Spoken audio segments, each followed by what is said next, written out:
Welcome to part 7 of the tutorial series Guitar Pro 6 for drummers. Today we'll talk about advanced rhythm.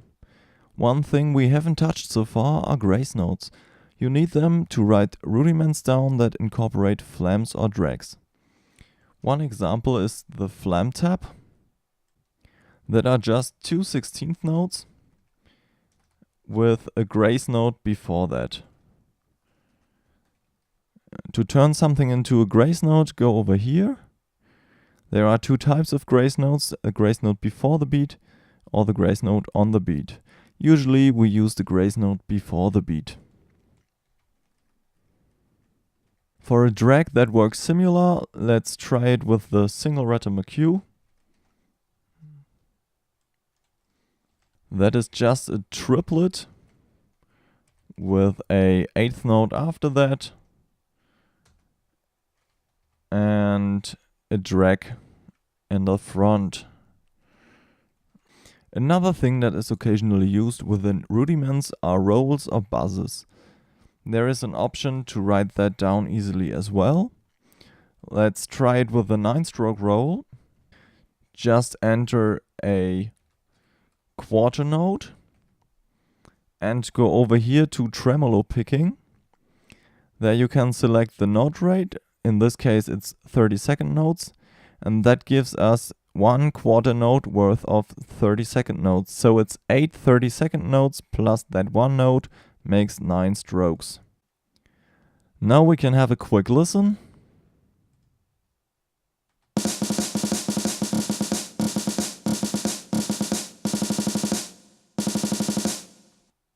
Next thing I want to address is the shuffle or swing feel, which is used for jazz, blues and shuffle.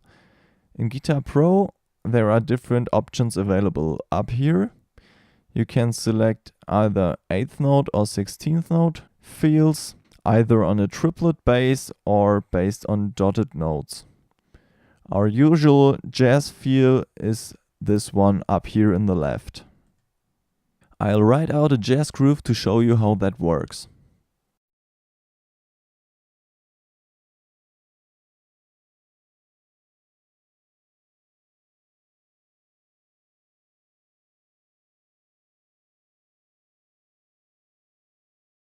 Let's hear how that sounds now.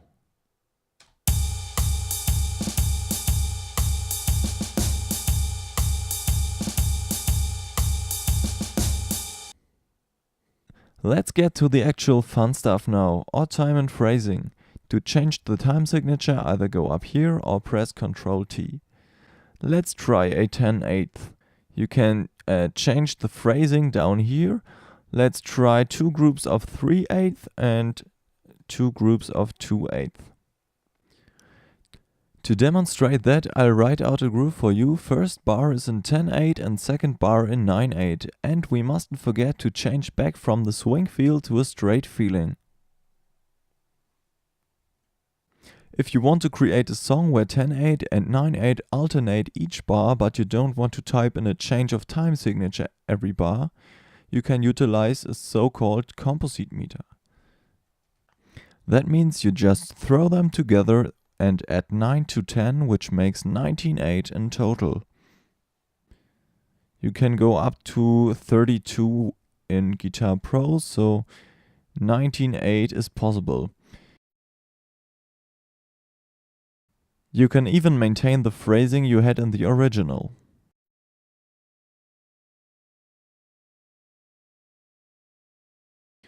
Just copy the two individual parts into that one bar.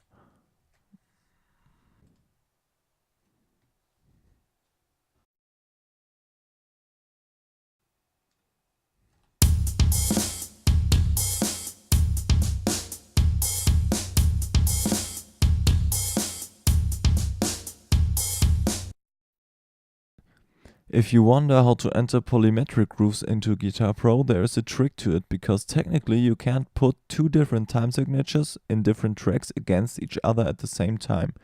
But we can approach it like a grouping and make it work that way. So we'll put this hand pattern against a 5/8 foot ostinato.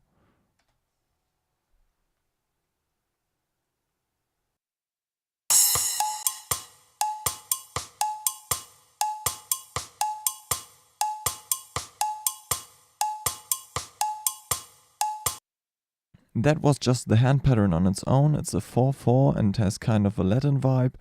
The foot pattern is left, right, right, right. So to make that work, we need 5 bars of 4/4, which we already have. And we need to repeat the 5/8 ostinato 8 times. There is an easy way to write such polymetric ostinatos down. Go down here, change to a different voice, then enter your ostinato once, copy it, and insert all 8 repetitions into the first bar. Now go up here to Tools and select Bar Arranger. That will distribute the notes according to the measures. That means we have got 8 eighth notes per bar. So we do not need to split the ostinato up manually. 3 notes here, 2 notes there, and so on. We just need to put the hand pattern back in place, and then we're good to go. Let's listen back what we created.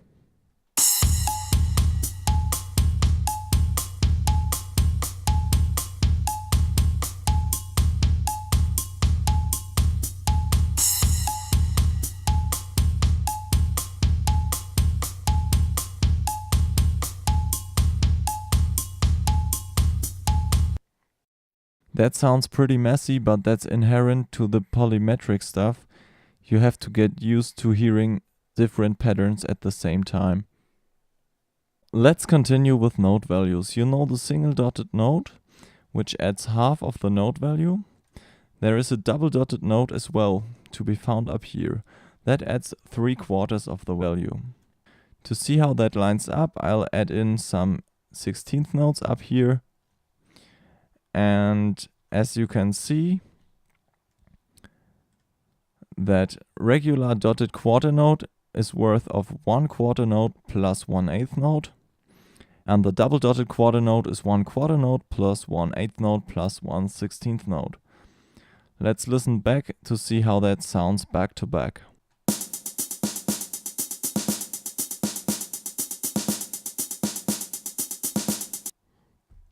Let's move on to tuplets. You already know triplets. This is the easiest and most common form of the tuplets. But there are different variations as well. You can simply insert a note and go up here to note, duration, and down here you can find the different variations of the tuplets. If you select 6, that's basically the same as the 3. Same goes for 12. But especially the uneven numbers are a little more tricky and interesting.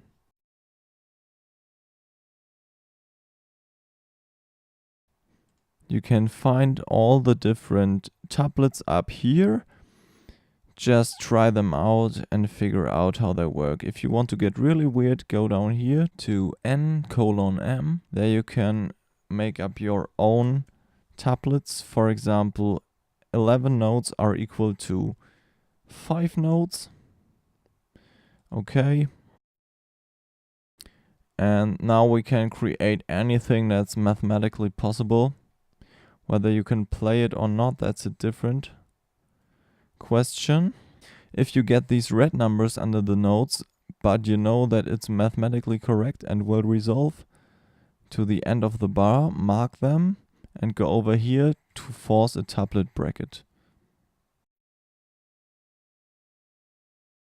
Since we know tuplets now, we can move on to polyrhythms. Let's start off easy with a 3/2. We'll put quarter notes on the hi-hat against an up and down beat rooted in quarter note triplets. It's best to put those different subdivisions into different voices. If you try to put it all into one voice, it would look like that. Let's give it a listen. Try to hear the 2 contrasting pulses.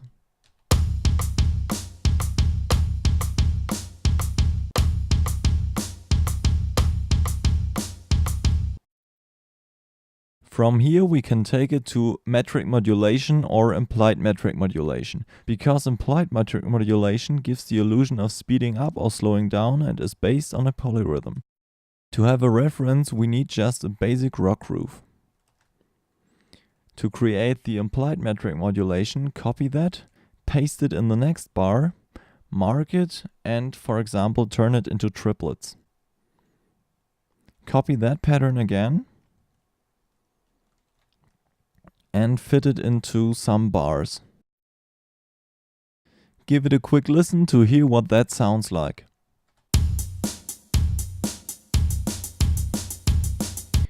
Without a reference, it sounds like it's speeding up, but if we turn the click on down here, you can see that the pulse doesn't change.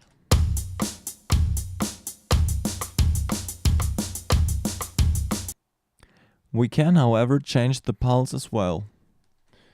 Copy the original pattern into the next bar and go down here to change the tempo.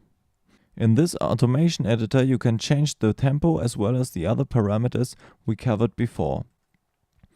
If you want to create a rallentando or accelerando, just untick that box and it will gradually increase or decrease.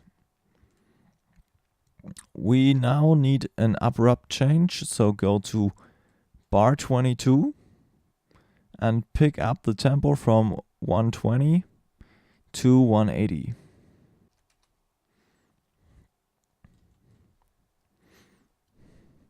If we listen to that without a click, those two bars will sound the same. But if we turn the click back on, we see that the click changes. If we like, we can modulate back from there to the original tempo with an implied metric modulation. For that we now need to utilize dotted eighth notes. Again, just copy the original pattern, paste it in the next bar and give every note a dot. Copy that pattern again, insert it and distribute the notes. Now we can listen to the whole thing and you'll see what I mean.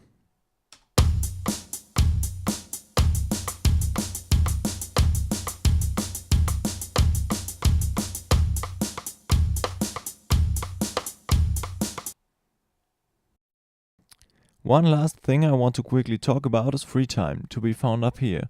With free time there is no real measure, there is no constant pulse, it's just free-flowing time to be interpreted freely.